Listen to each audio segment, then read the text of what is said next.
Hey guys, it's Jonah from class. Today I'm just gonna do an FL Studio tutorial. Professor told us to advertise free software. So FL Studio has a free demo version.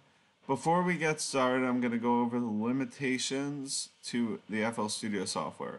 To my knowledge, the limitations to the demo version of the FL Studio software are that you can save, but you can't open your project. So I've switched over to demo mode, so it should be the same for me as it is for you. So we'll work with it, and I'll have you make your first beat. Also, I will attach a drum sample pack that was given to me by an audio engineer I know quite well, and he recorded all these from like cassettes and different drum machines over time. He has so there's classic drum kits, there's a basic drum kit, there's stereo drum kits, there's trap drum kits, there's all sorts of things in there. So we'll dive right in. So first, when you open up FL Studio, you'll see up top you have a metronome. You have wait for input to start playing. That's in case you're recording.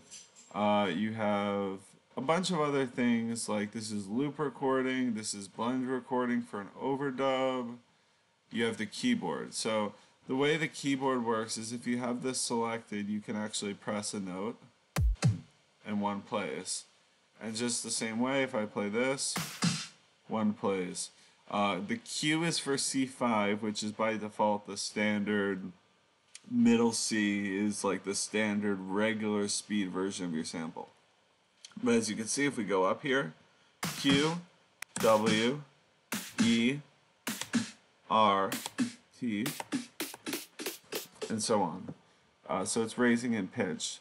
Now the default FL drums aren't so good, so I wanted to give you guys these really great drums so that you can start to really mess around with some nice samples. In my opinion, these are a lot better than I think the Apple loops, and you can make the best part is you can arrange them whatever way you want, because that's how FL Studio works.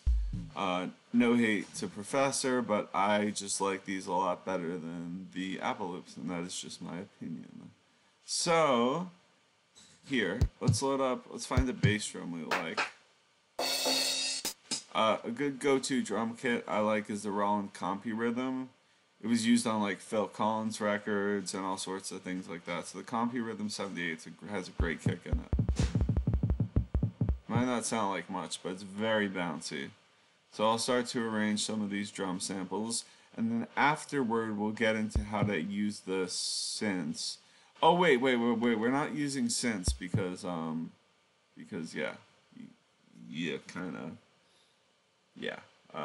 it's an audio class, so we're not using MIDI. So I'm just gonna make a beat real quick. I'll arrange this into like a kind of a breaks pattern. So that would be like this. Let's try 123 as a tempo, and this is your tempo. Alright, so let's go here, here, and here. I arrange on the playlist. Another way you can actually arrange these samples is using, that I actually recommend over what I'm doing, believe it or not, is this thing called the step sequencer. Now, the step sequencer on pattern 1, it gives you 4 bars.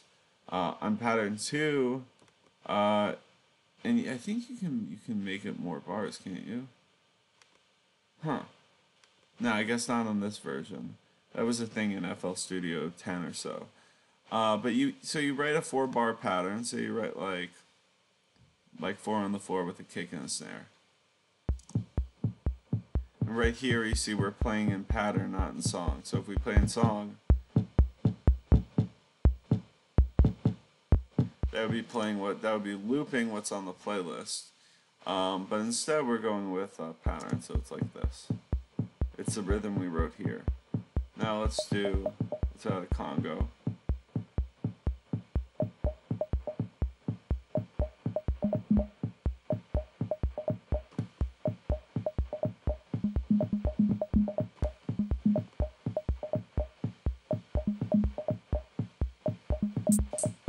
Yeah, the Compy Rhythm is great. That's a great cowbell.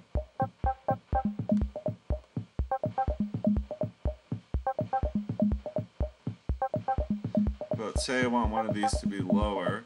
So currently we have this selected, so I can lower the velocity or lower in volume relative to the other samples, or relative to the master. So whatever, I don't know what I just said. So here we have, let's add an open hi-hat, but instead of that one I would like a 909. So I'm gonna pick out a 909 hi-hat. I like this one. I also happen to like this one. Ooh, that's bumping. Alright.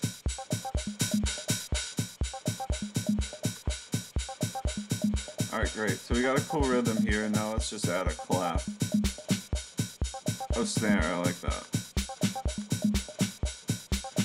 Well, say we want to layer it. Nah, I'll keep that out of it for now. Okay, so here we have this pattern.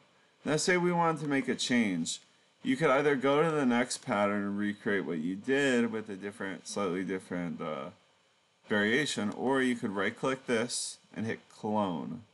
Now you have pattern 2 and pattern 1 with the same pattern, and the purpose of doing that is so that you can make minute changes. Say you wanted this to be here, this to be here, this to be here, this to stay the same, the snare to be kind of like doubled.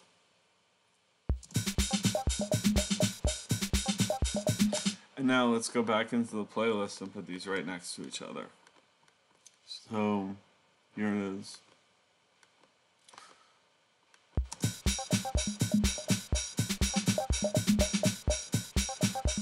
So, okay, so that's the basics of arranging this. But something about arranging it like this is if we have a sample, say that's longer, like a vocal sample, which I actually don't have one loaded up. Let me see what I can find. Here, there's one in this sample pack. This vocal won't be provided, but you know, there are alternatives. You can record your own vocals, you can record your own things, which I'll cover later in the tutorial. Alright, so say we have this, where are the vocal packs here? Just give me a minute. Let's find this.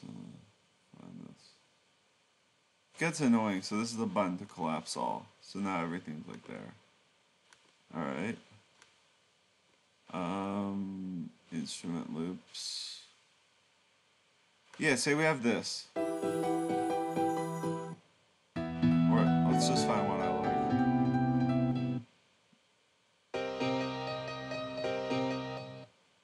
Alright, and say we played it like this. And say we dragged it on.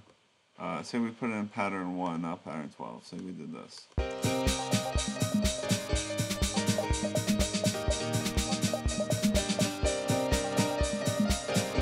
Yeah, it's definitely not what we want because it's looping it. So what we want to do maybe is we want to go in and drag it here. And then click. And so this will depend upon what you want. Because if you want it to be resampled, which means say I set this to it's default at 128, so say I did it here, it would pitch down, but I can actually retain the pitch by choosing E3 generic.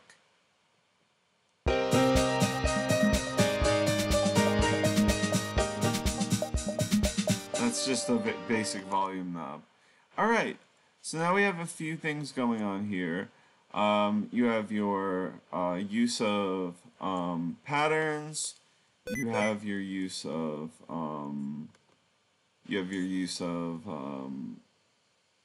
audio in the playlist. And again, this is pattern. This is playlist. All right, you get it.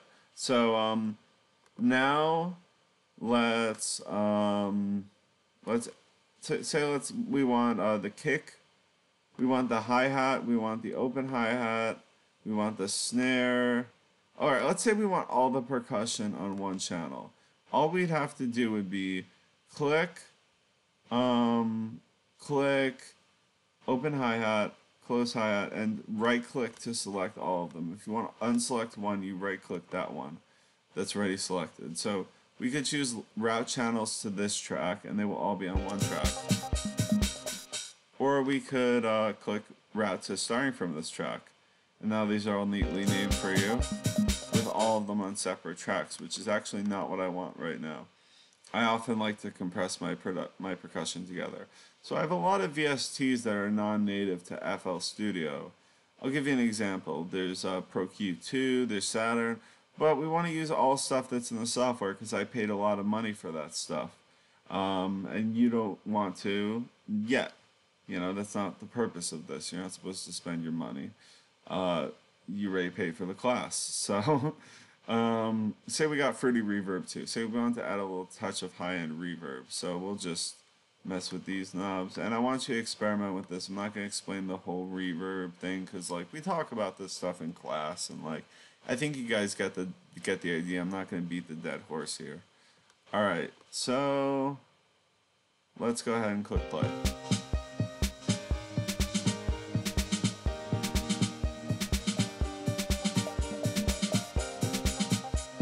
And say we wanted to have like an effect like this, like I wanted to bring the dry up.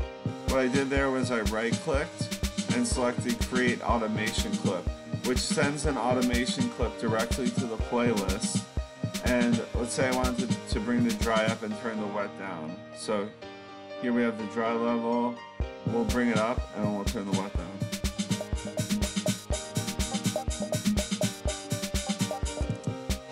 You see what I did? I dragged this down by right-clicking to make a point. So I right-click to make a point, and you have a few options.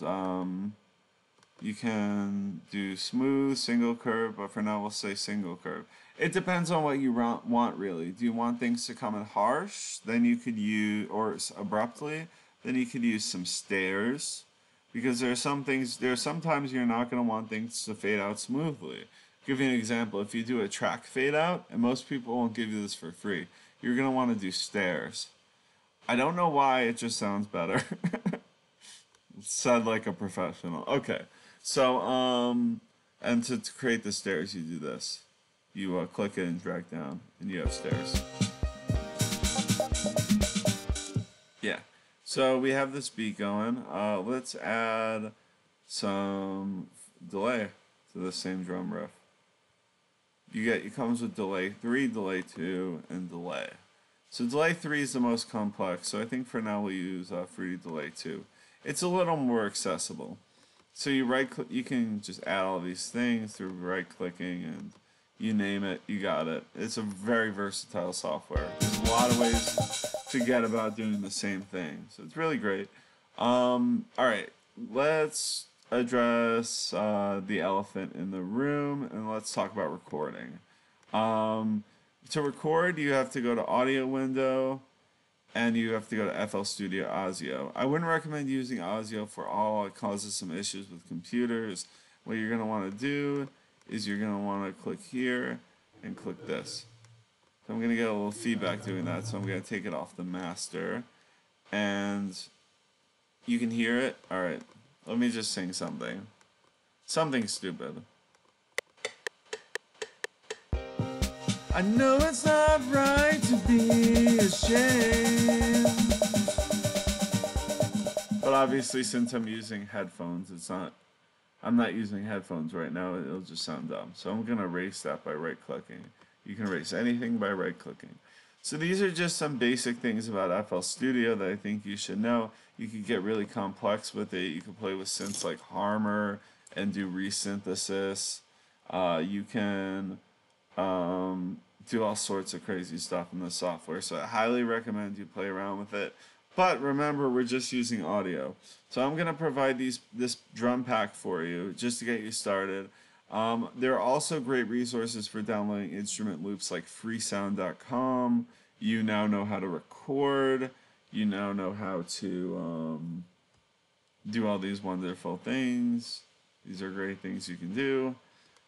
Message me if you have any questions. I'll write my phone number down in the thing and you can just shoot, or my email. I'll give you my personal email. You can just write me an email if you have any questions. So All right, that's all. Thanks for watching. Have a good one.